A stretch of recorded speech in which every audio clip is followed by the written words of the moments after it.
এক আল্লাহর বান্দা মূর্তি পূজা করে, একটা মূর্তি সামনে নিয়ে সানাম সানাম সানাম বলে জিকির করে। হঠাৎ তার অজান্তে জবান থেকে সানাম শব্দ বের হওয়ার পরিবর্তে বের হয়ে গেল সামাদ, আল্লাহুস সামাদ।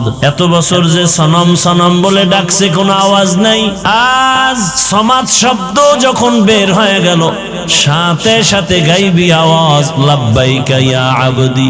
আল্লাহর বান্দা বলেন, এত বছর আমি সানাম সানাম বলে ডাকলাম, কোনো জবাব নাই। আজ আমার জবান থেকে সামাদ শব্দ বের হলো, জবাব আসলো, কে আপনি?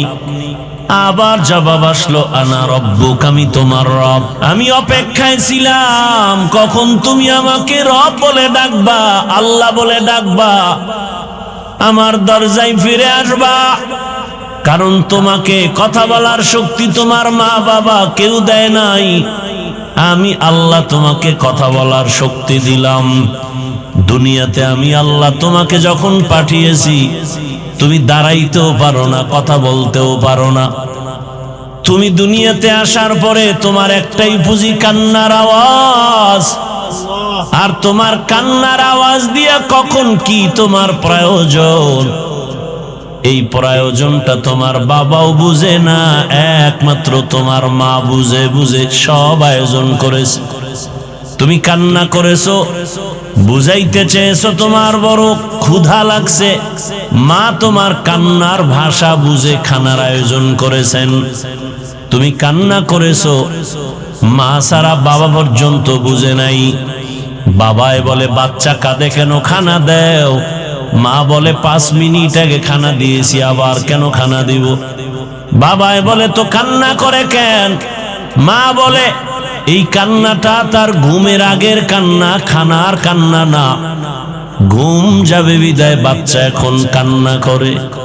আল্লাহ বলেন, আমি আল্লাহ তোরে দুনিয়াতে পাঠানোর পর একটা মা বাবাও কোনোদিন আমাকে বলে নাই কথা বলার শক্তি দাও। কোনোদিন তোর মা বাবা বলে নাই আমার সন্তানের দাঁত নাই, দাঁত দাও। হাঁটতে পারে না, হাঁটার শক্তি দাও। যখন যেটার প্রয়োজন আমি আল্লাহ চাওয়ার আগে সব ব্যবস্থা করে দিয়েছি। আমি আল্লাহ পাক সব কিছুর আয়োজন করেছি। তোরে হাঁটার শক্তি দিলাম, কথা বলার শক্তি দিলাম, দেখার শক্তি দিলাম। এখন তুই কচি কণ্ঠে আব্বু বলে ডাক দাও, বাবার কলিজা ঠান্ডা হয়। কচি কণ্ঠে তুই আম্মুকে আম্মু বলে ডাক দাও, মায়ের কলিজা ঠান্ডা হয়। আমি আল্লাহ বাধা দেই নাই। তুই মাকে মা বলে ডাকবি, বাধা নাই। বাবাকে বাবা বলে ডাকবি, বাধা নাই। কিন্তু তোর মা বাবা সামান্যতম তোমার খানা দানা বস্ত্র বাসস্থানের ব্যবস্থা করেছে। আর আমি আল্লাহ যে তোরে জিহ্বা নামের মেশিন দিয়া কথা বলার শক্তি দিলাম। আমি আল্লাহ অপেক্ষায় থাকি। মাকে ডাকো, বাবাকে ডাকো, মাঝে মাঝে আমি আল্লাহকে একবার আল্লাহ বলে ডাক দিবা। যদি একবার আল্লাহ বলে ডাক দেও, আমি আল্লাহ তোমার দিলের হালাত জানি, চাওয়ার আগে সব ব্যবস্থা করে ফেলবো। আতিনা ফি দারে দুনিয়া না হাসান, আতিনা ফি দারে উকবা না হাসান, ইয়া গিয়াসাল মুস্তাগীসিন ইহদিনা লাফতিখারা বিল উলুমে ওয়াল গিনা। হর গরিদে নেক তু তৈয়ার है, जो न मांगे उससे तू बेजार है। कमा फव्वल मकानन अला मकान, व इंसानन अला इंसान। ونشهد أن لا إله إلا الله وحده لا شريك له، ونشهد أن سيدنا ومولانا محمدا عبده ورسوله اللهم صل على محمد النبي الأمي وعلى آله وسلم تسليما وبعد فأعوذ بالله من الشيطان الرجيم بسم الله الرحمن الرحيم وما خلقت الجن والإنس إلا ليعبدون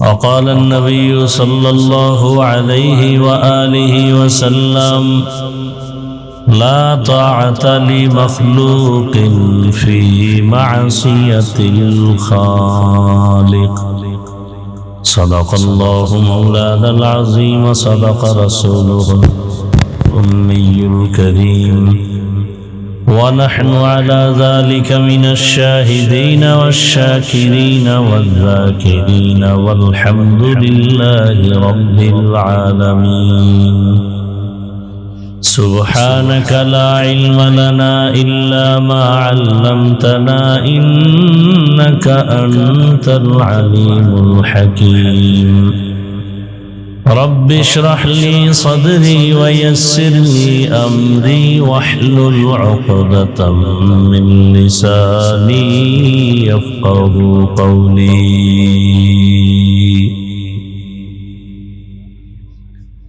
सूरज ने दिया अपनी शुआओं को ये पैगाम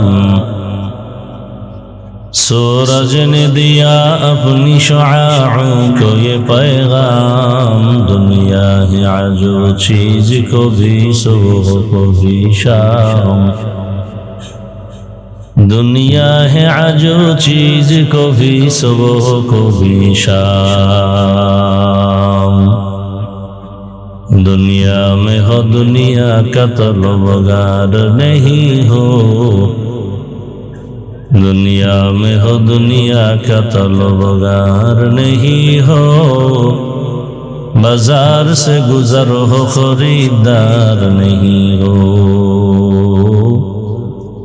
बाजार से गुजर हो खरीदार नहीं हो मकबूल है शाज़ है काबिल तो बहुत है मकबूल है शाज़ है काबिल तो बहुत है आए ना के मानिंदे तू नहीं दिल तो बहुत है आए ना के मानिंदे तू नहीं दिल तो बहुत है জাতীয় ইমাম সমাজ বাংলাদেশ ফতুল্লা থানা শাখার উদ্যোগে আয়োজিত বার্ষিক ইসলামী মহাসম্মেলন আজ 22 জানুয়ারি 2026 ঐতিহাসিক ফতুল্লা ডিআইটি মাঠে আয়োজিত আজকের মাহফিলে উপস্থিত মোহতারাম সম্মানিত সভাপতি মুফতি আবু বকর সিদ্দিক কাসেমি দামাত বারাকাতুহুম প্রধান অতিথি मौलाना अब्दुल अव्वल साहेब दामत बरकातुहुम विशेष अतिथि मुफ्ती अब्दुल सबूर कासिमी दामत बरकातुहुम मनिटरे साउंड बाড়াও অন্যান্য হযরত উলামায়ে কেরাম অত্র অঞ্চলের বিভিন্ন স্থান থেকে আগত আল্লাহ পাকের আশিকিন জাকিরিন শাকিরিন মুহিব্বিন মুরব্বিয়ান এজাম কলিজার টুকরা আমার সমবয়সী যুবক বন্ধুগণ স্নেহের ছোট ভাই পর্দার আড়ালে মা বোনেরা আল্লাহ পাকের দরবারে শুকর যে আল্লাহ আমাদেরকে সুস্থ রেখেছেন আলহামদুলিল্লাহ জীবনের এক অমূল্য সম্পদ আমাদের সুস্থতা আল্লাহ আমাদের এই সুস্থতাকে দায়েমান কবুল করেন এখনো যারা অসুস্থ ঘরে বিছানায় হসপিটালে আল্লাহ তাদেরকেও পূর্ণ সুস্থতার নেয়ামত দান করেন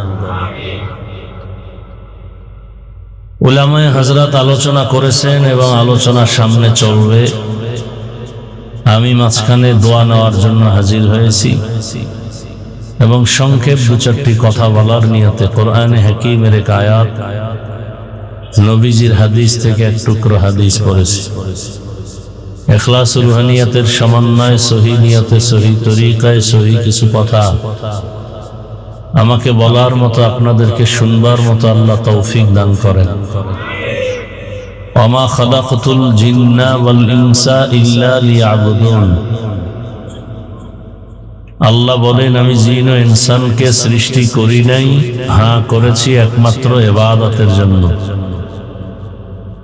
নবীজি বলেন, লা তাআতা লি মাখলুকিন ফি মাসিয়াতিল খালিক। আল্লাহকে অসন্তুষ্ট করে ভিন্ন কারো হুকুম মানা পরিপূর্ণ হারাম। আয়াত হাদিসের তরজমা শেষ। হাদিসে রাসূল যে কথা বললেন যে দুনিয়াতে আল্লাহ ব্যতীত বা আল্লাহকে অসন্তুষ্ট করে অন্য কারো হুকুম মানা যাবে না।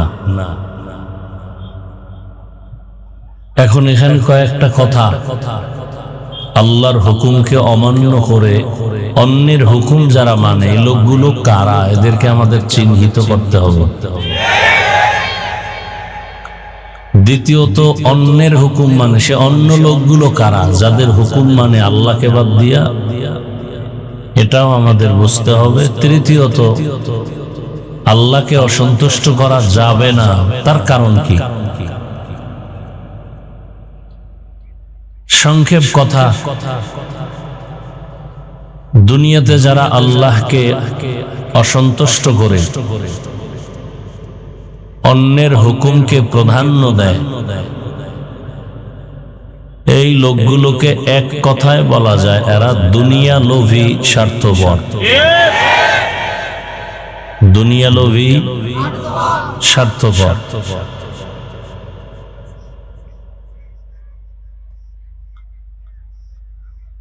এই দুনিয়া লোভী, স্বার্থপর যারা, এদের ব্যাপারে আল্লাহর রাসূল কি বলেছেন? قال النبي صلى الله عليه وآله وسلم حب الدنيا رأس كل خطيئة। দুনিয়ার লোভ, ভালোবাসা সব ধ্বংসের কারণ। সাউন্ডটা ডাউন হলো কেন? উপরে উঠাও। দুনিয়ার লোভ সব ধ্বংসের কারণ। যত মানুষ দেখেন লাইনচ্যুত হয়ে গেছে সারা দুনিয়ায়, কিসের লোভে বলেন? জোরে বলেন। হযরতে আলী রাদিয়াল্লাহু তাআলা আনহু বলেন, আদ-দুনিয়া জিফাতুন ওয়া তুল্লাবুহা কিলাব। অথবা দুনিয়া জিফা ওয়া তালিবুহা কিলাব। হযরত আলী এক সময় রাসূলের আপন লোক, চাচাতো ভাই, পরে সাহাবী, পরে জামাতা, যিনি 7 থেকে 12 বছরের মাঝখানে এসে রাসূলের হাতে হাত দিলেন। নবীজি কলিজা ভরে দোয়া করলেন, আনা দারুল হিকমাহ ওয়া আলিয়ুন বাবুহা।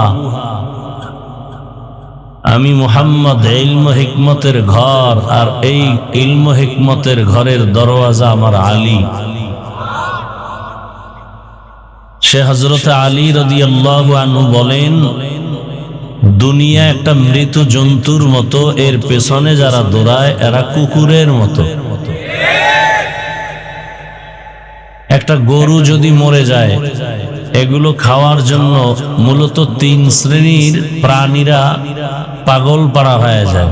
খুব খেয়াল করেন, মৃত জন্তু চতুষ্পদ, এগুলো খাওয়ার জন্য কয় শ্রেণীর প্রাণীরা পাগল? শিয়াল, শকুন আর কুত্তা। শিয়াল, শকুন, কুত্তা। হযরত আলী শিয়ালের কথা না বলে দুনিয়াদারদেরকে কুকুরের সাথে তুলনা দিলেন, শকুনের সাথে না দিয়া। কারণ কি? এর কারণ হলো, দুনিয়া লোভীরা যেই পরিমাণ দুনিয়া দুনিয়া করে পাগল পারা থাকে, অল টাইম নামাজে দাঁড়াইলেও দুনিয়া, ঘুমের মধ্যেও দুনিয়া, এই লোকগুলো শিয়ালের মতো না, এই শকুনের মতো না, কিসের মতো? কুকুরের মতো।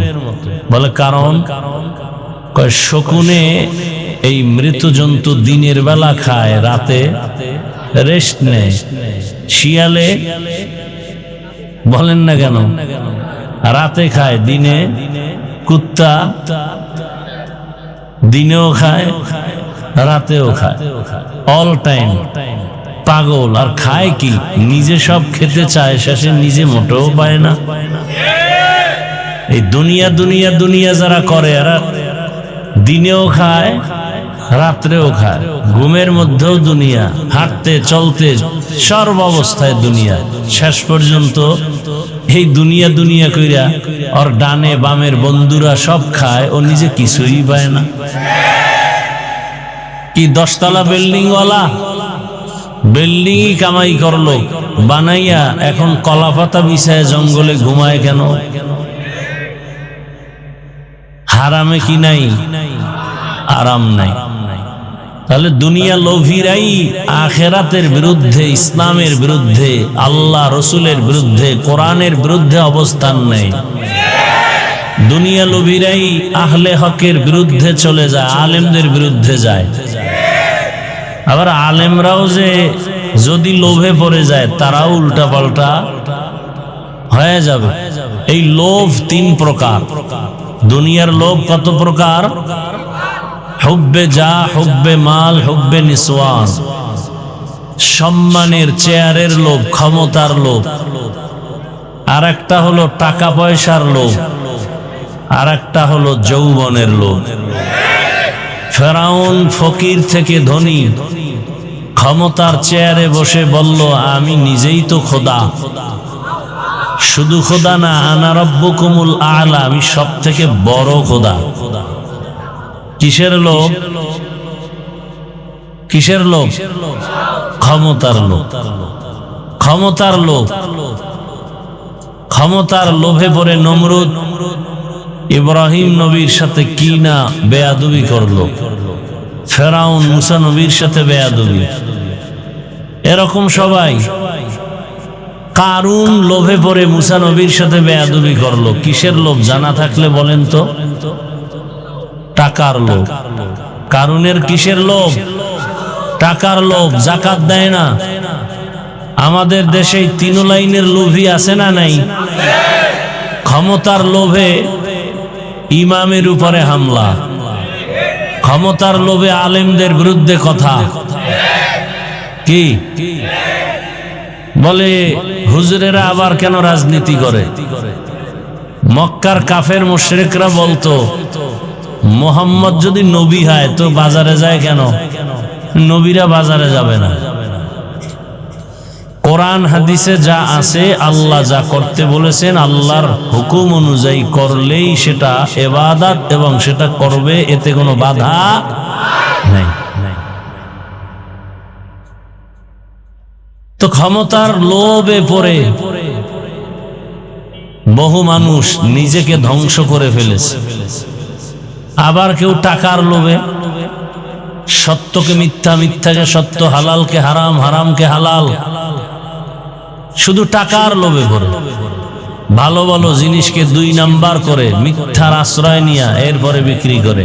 টাকার লোভ। কি বিক্রি করা মাল ফেরত নেওয়া হয় না, এই কথা যারা দোকানে লেখে, কিসের লোভ? কথা বলেন না কেন? টাকার লোভ। টাকার লোভে পড়ে একটা চায়ের দোকানওয়ালা চায়ের দোকান দেয় সুদের টাকায়। কিসের লোভ? টাকা। সুদের টাকায় ব্যবসা, ফ্যাক্টরি। আবার আপনারা এদেরকে নিয়ে মাথায় তুলে ঢুকাইছেন এমন জায়গায়, পৃথিবীতে মসজিদ থেকে দামি কোনো জায়গা আছে? আছে? সেই জায়গার সব সদস্য একটা সুদখোর হলো কেন? মসজিদের কমিটির মধ্যে সুদখোর আসলো কেন?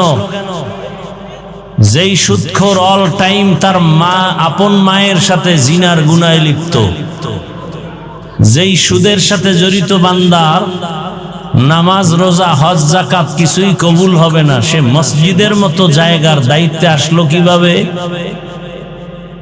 এই জনগণের কারণে। জনগণ টাকার লোভে পড়ছে, আর এদেরকে টাকার লোভ দেখাইয়া তারা আবার ক্ষমতার লোভ পরে ক্ষমতা অপব্যবহার করে।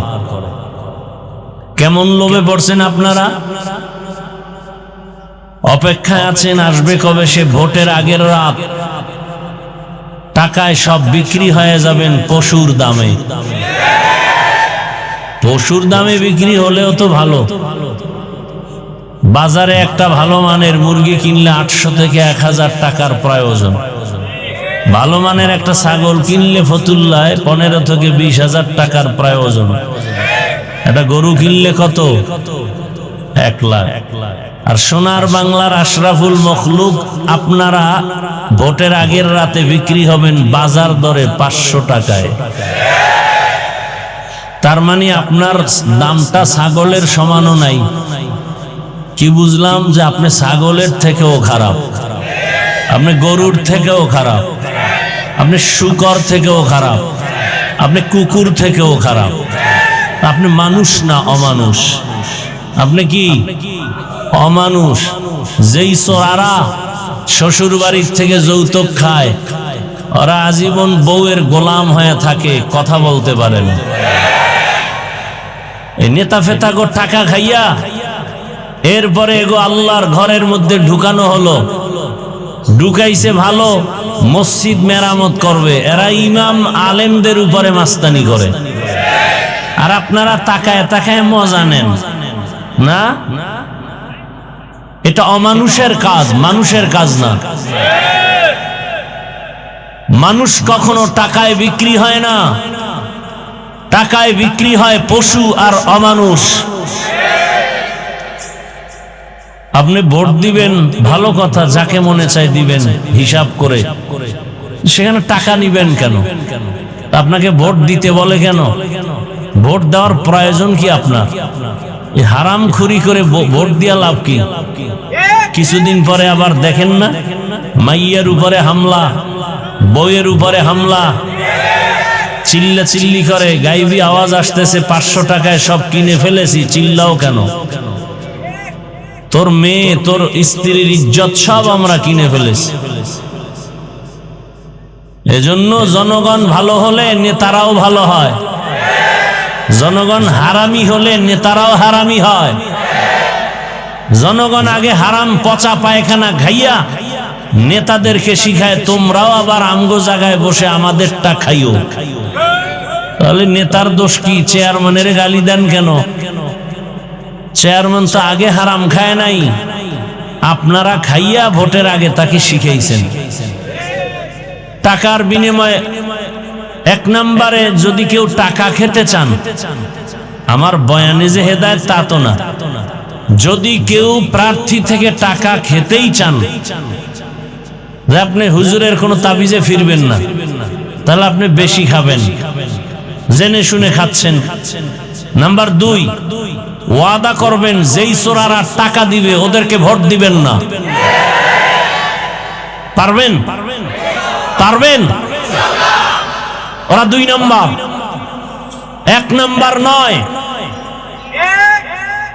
আমাদের কাছে দোয়া চায় 13 প্রার্থী, এমপি হবে কয়জন? 13 জনের দোয়া চাইতেছে, 13 জন এমপি হবে? হ্যাঁ, কি দোয়া করব? আল্লাহ যার দ্বারা দেশের উপকার হবে, জাতির কল্যাণ হবে, ইসলামের উপকার হবে, তাকে বিজয় করো। এর থেকে আর ভালো দোয়া আছে? কিন্তু ইসলামের নাম নিয়ে যেন কেউ ভণ্ডামি করার সুযোগ না পায়। বিবেক দিয়া কাজ করবেন। 2 নম্বর লোকেরে দিবেন না। 2 নম্বর কারা? দুনিয়া লোভী যারা, দুনিয়া লোভী যারা। আল্লাহ হেদায়েত দান করুন। তাহলে দুনিয়া লোভীরা আল্লাহর হুকুম অমান্য করে দুনিয়াতে অন্যের হুকুম মানে, নেতার হুকুম, মা বাবার হুকুম। এক কথায় আল্লাহকে বেজার করা যাবে না। প্রশ্ন হলো বেজার করা যাবে না কেন? বলে দুনিয়াতে আল্লাহকে বেজার করে কাকে খুশি করবা? যাকে করবা সে স্বার্থপর, চান্দাবাজ আর ধান্দাবাজ। একমাত্র নিঃস্বার্থ আমাদেরকে ভালোবাসেন আমার আল্লাহ। আমার আল্লাহ আমাদেরকে যা দিয়েছেন দুনিয়াতে কেউ দেয় নাই। দুনিয়া দেয় দেয় দেয় বলেও দেয় না, আর যতটুকু দেয় তা খোঁটা দিয়া ধ্বংস করে দেয়। আর আমার আল্লাহ দেওয়ার দরজা অল টাইম খুলে রাখছেন, অল টাইম। রাতের গভীরে তুমি আল্লাহকে ডাকবা, আল্লাহ বলেন লাব্বাইকা ইয়া আবদি। এক সেকেন্ডের জন্য দরওয়াজা বন্ধ নাই। সমুদ্রের মাঝে গিয়া যদি ডাক দাও ইয়া রব, আমার আল্লাহ সেখানেও জবাব দিবেন লাব্বাইকা ইয়া আবদি। আমার আল্লাহকে মহিলারাও ডাকলে জবাব দিবেন, পুরুষেরাও ডাকবে জবাব। এমন কি কোন বিধর্মীয় যদি আল্লাহকে ডাকেন আল্লাহ জবাব দেন। দুনিয়াতে যে তোকে কিছু দেয় সব স্বার্থপর। তাকায়া দেখ, স্বার্থে আঘাত লাগার কারণে মা সন্তানকে মেরে ফেলেছে, আবার সন্তান মায়ের গায়ে হাত তুলে স্বার্থের কারণে। আর আমি আল্লাহ কেমন দয়ার মালিক, আমি আল্লাহ পাক এত মায়ার দরজা দিয়ে আমি তোকে আদর করি। আমি যদি সামান্যতম স্বার্থপর হইতাম, আমার দেওয়া পানি, আমার দেয়া সূর্যের আলো, চাঁদের আলো, আমার দেয়া জমিনের জমিনের ফসল, গাছের ফল, নদীর মাছ খাও, আবার আমার দেওয়া নেয়ামত ভোগ করিয়া আমার হুকুম মতো নামাজে যাও না। ফজরে তোরে ডাক দিলাম আয়, মসজিদে গিয়া হাজিরা দাও, মসজিদের হাজিরায় তোমাকে পাওয়া যায় নাই। আমি আল্লাহ বেজার না। আবার তোমাকে জোহরের হাজিরায় ডাক দেওয়া হলো মুয়াজ্জিনের দ্বারা, জোহরের হাজিরায় যাও নাই। আমি আল্লাহ তোমাকে আবার আসরে ডাক দেওয়ার ব্যবস্থা করলাম, আমি রাগ করি নাই। যদি আসরও আসতে পারো, ফজর জোহরের সব গুনাহ মাফ করে দিব। বান্দা আসরও আসো নাই, আমি আল্লাহ রাগ না করে আবার মাগরিবে ডাকার আয়োজন করলাম। আসো নাই, এশায় ডাকলাম, সেখানেও হাজিরা দাও নাই। মুয়াজ্জিনের মাধ্যমে ডাকার পর, আলেম ওলামার ডাকার পরেও আসো নাই। এবার আমি আল্লাহ কেমন দয়ার মালিক, আমি আল্লাহ নিজে রেডি হয়ে গেলাম, আমি নিজেই তোমাকে ডাকার জন্য হাজির হব। আমি আল্লাহ নিজেই ডাকার জন্য রেডি। অতিও গভীর হয় রজনী যখন, নীরবে প্রভুর নাম জপিও তখন। প্রভুর করুণা যদি পাইবারে চাও, গভীর রাতে উঠে প্রভুর গুণগান গাও। আল্লাহ তাআলা প্রতিদিন রাতের শেষ ভাগে ডাকতে আসেন। প্রথম আসমানে এসে ডাকেন, আলা মিন মুস্তাগফিরিন ফাগফির আলা। কে গুনাহ করেছো? পাহাড় পরিমাণ গুনাহ করেছো, 20, 30, 40, 50 বছরে। আমি রব ডাকতে আসছি, ক্ষমার দরজা খুলে ডাকতেছি। হাতের গুনাহ, চোখের গুনাহ, জবানের গুনাহ, অন্তরের গুনাহ। একবার যদি বিনয়ের সাথে চোখের পানি ছেড়ে ডাক দিয়া বলো, ইয়া রব্বি গফিরলি, ও রব আমাকে দয়া করে মাফ করে দেন। আল্লাহ বলেন, তোর গুনাহ করিয়া পাহাড় বানাইতে লাগছে 50 বছর, আর আমি তোকে ক্ষমা করতে 1 সেকেন্ডেরও সময় লাগবে না। আমি আল্লাহ পাক তোকে ক্ষমার জন্য ডাকতেছি। ওঠ। গভীর রজনীতে জমিনের সব নীরব, গাছের পাখিরা ঘুমায়, নদীর মাছ ঘুমায়, সব প্রাণীরা ঘুমায়। এই সময় আমি ডাকতেছি, জবাব দাও। ওযু বানায় যদি একবার সিজদায় গিয়া কান্না করো, ক্ষমা চাও, আমি আল্লাহ তোমার জীবনের সব গুনাহ ক্ষমা করব।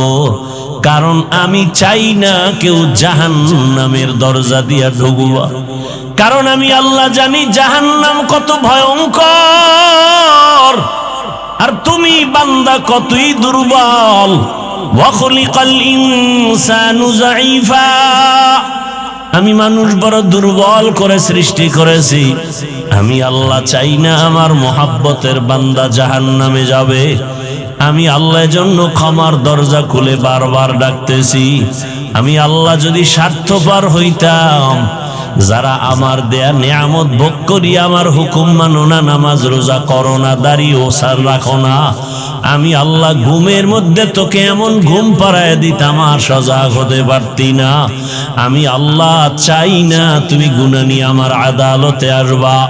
আমি আল্লাহ বারবার তওবার দরজা দিয়া ডাকি, বান্দা পেছনের গুনাহ থেকে ক্ষমা চাইয়া নতুন ভাবে তওবা করে ইবাদতের ময়দানে দাঁড়ায় যাও, আমলের ময়দানে আগায় যাও। আর তওবা করো, নামাজ ছাড়বা না, বেপরদায় চলবা না, আল্লাহর হুকুমের বাহিরে চলবা না।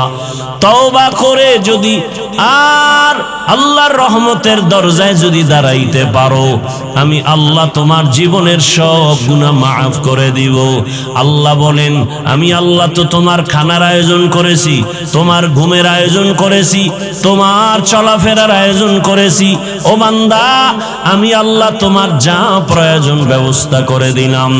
দুনিয়াতে চলার জন্য আলোর প্রয়োজন, সূর্য আর চাঁদ দিয়ে আলোর ব্যবস্থা করে দিলাম। দুনিয়াতে চলার জন্য তোমার খানার প্রয়োজন, আমি আল্লাহ মোহাব্বত করে ভালো খানার আয়োজন করে দিলাম। খানা তো আমি পিপিলিকারও দেই, গর্তের সব প্রাণীর খানা আমি দেই, নদীর মাছের খানাও আমি দেই, জঙ্গলের প্রাণীর খানাও আমি দেই। কিন্তু বান্দা তোমার খানাটা আলাদা পিওর করে বানিয়েছি। বান্দা তুমি ভাত খাও, চালটা আমি কাভার করে দিলাম, রুটি খাও, গমটাও কাভারে আটকায় দিলাম, যাতে তোমার কোনো দূষিত কিছু বাহির থেকে প্রবেশ করার সুযোগ না পায়। স্বচ্ছ পানির প্রয়োজন, পানি দিলাম, ময়লা ধুয়ে নাও। তোমার চাল আর রুটি রেডি, এখন খাওয়ার জন্য তোমার প্রয়োজন সবজি তরকারি। আমি আল্লাহ কুদরতের দ্বারা তরকারির আয়োজন করে দিলাম, তরকারিও রেডি, পাকানোর জন্য মশলা দরকার। আমি আল্লাহ কুদরতের দ্বারা তোমার মশলারও ব্যবস্থা করলাম। পেঁয়াজ রসুন সব নিয়ামত আল্লাহ দান করেছেন, কোনো দুনিয়াওয়ালারা দান করে নাই। আল্লাহ বলেন, বান্দা তোমার শরীরকে তাজা রাখার জন্য সব ব্যবস্থা করলাম। তরকারি ভালো লাগে না, মাছ খাবা, মাছ কত ধরনের মাছ দিয়ে দিলাম, খাও, কাবারে আটকায় দিলাম যেন ময়লা তোমার ভেতরে না যায়। গোশত খাইবা, হাজারো ধরনের হালাল পন্থায় গোশতের আয়োজন করলাম। এত কিছু দিয়া আমি আল্লাহ তোমার থেকে কোনো টাকা চাই না, পয়সা চাই না। আমি চাই তুমি ব্যবসা করো, তুমি চাকরি করো, লেখাপড়া করো, সবগুলোকে তুমি ইবাদত বানায় করো। নবীর তরিকায় যদি করতে পারো, তোমার ব্যবসাটাও ইবাদত হবে। নবীর আদর্শ মেনে যদি ঘুমাইতে পারো, ঘুমটাও ইবাদত হবে। নবীজির আদর্শ মেনে যদি খানা খাও, ইবাদতে পরিণত হয়ে যাবে। নবীজির আদর্শ মেনে তুমি চাকরি করো, ইবাদত হয়ে যাবে। আর আমি আল্লাহ ইবাদত করনেওয়ালাকে বিনা হিসাবে জান্নাত দিয়ে দিব। ইবাদত অনেকে মনে করে তসবিহ নাও, পাগড়ি লাগাও, মসজিদে গিয়া জিকির আজকার করো, তেলাওয়াত করো, নামাজ পড়ো, ইবাদত শেষ। না, দুনিয়াতে তুমি যখন যা করবা সবগুলো রাসূলের আদর্শ মতো করো, সব ইবাদত। আল্লাহ পাক সে নিয়ম পদ্ধতি কোরআনে রাসূলের মাধ্যমে হাদিসে দিয়েছেন। পরিবার কেমনে চালাইবা, নবীজি নিজে প্র্যাকটিক্যাল দেখায় গেছেন, থিওরিক্যাল পদ্ধতিও কোরআন হাদিসে দিয়েছেন। পরিবার, সমাজ, রাষ্ট্র সব বিষয় ইসলামের দিক নির্দেশনা আছে না নাই? আছে। মাইনা নবীর আদর্শ মতো চললেই সব কিছু তার ইবাদতে পরিণত হয়ে যাবে। আল্লাহ আমাদের বুঝার, আমল করার তৌফিক দান করেন। আরো আস্তে করে বলি, বিশাল আয়োজন।